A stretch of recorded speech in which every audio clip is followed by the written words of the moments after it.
پتہ ہے مجھے میری زندگی میں صبر کیسے ملا؟ جب درد سے بھری راتوں میں اللہ کے سوا کسی کو اپنا ساتھی نہ پایا میں نے۔ رات کی خاموشی میں صرف ایک ہی آواز سنائی دیتی تھی، غم نہ کرو میں تمہارے ساتھ ہوں۔ لیکن یہ دل سن کے بھی انسنی کر دیتا تھا۔ شاید کامل یقین نہیں تھا، کامل یقین ہوتا تو کبھی پریشان نہ ہوتا میں۔ جب دل اپنی خواہش کی پیروی کرتا ہے تو پھر ایسا ہی ہوتا ہے۔ ہم کہتے تو ہیں کہ مجھے اللہ پہ یقین ہے، اپنے رب پر یقین ہے مجھے، لیکن وہ یقین پختہ نہیں ہوتا۔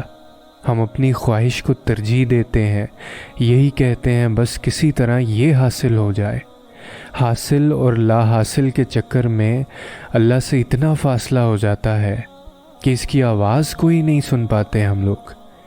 جب ایک بار اللہ پہ چھوڑ دیا تو بس اس کے سپرد کر کے خود مطمئن ہو جانا چاہیے، پھر کوئی پریشانی نہیں رہتی۔ اپنی خواہش کو پیچھے رکھ کر اللہ کے فیصلے ماننے کے لیے دل کو راضی کرنا چاہیے۔ جب دل راضی ہو جائے تو پھر سب بدل جاتا ہے۔ فیصلہ ہماری سوچ اور خواہشات سے کہیں بڑھ کر ہوتا ہے، اور تب دل بے ساختہ پکار اٹھتا ہے، بے شک میرا رب ہر چیز پر قادر ہے اور قدرت رکھتا ہے۔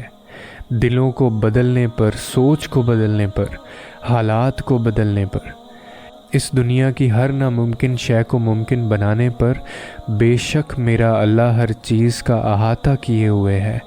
اور جانتے ہو، جب کوئی انسان اللہ تعالیٰ کی یاد میں جینے لگتا ہے تو وہ ایک نیا انسان بن جاتا ہے۔ پھر اسے بولنے سے زیادہ چپ رہنا اچھا لگتا ہے، پھر سرکشی کی بجائے سر جھکانے میں لذت ملتی ہے، پھر شکایت کی بجائے معاف کر دینے میں سکون ملتا ہے۔ کتنا بدل جاتا ہے نا انسان اللہ کی محبت میں۔ تو پھر آپ کو بھی چاہیے کہ آپ اللہ کے لیے جئیں۔ آپ کو تو اللہ کے لیے جینا تھا نا، آپ کہاں دنیا کے لیے جینے لگے؟ آپ کو تو اللہ نے صرف اپنے لیے بنایا تھا، آپ کیوں اوروں کے لیے بننے لگے ہیں؟ آپ کا مقصد حیات تو بہت بلند تھا نا، آپ کیوں حقیر چیزوں کے پیچھے مرنے لگے ہیں؟ اللہ سے محبت کریں، اسے اپنا بنا کر دیکھیں، وہ آپ کے زخم بھر دے گا اور آپ کو وہ عطا کرے گا جس کا آپ نے گمان بھی نہیں کیا۔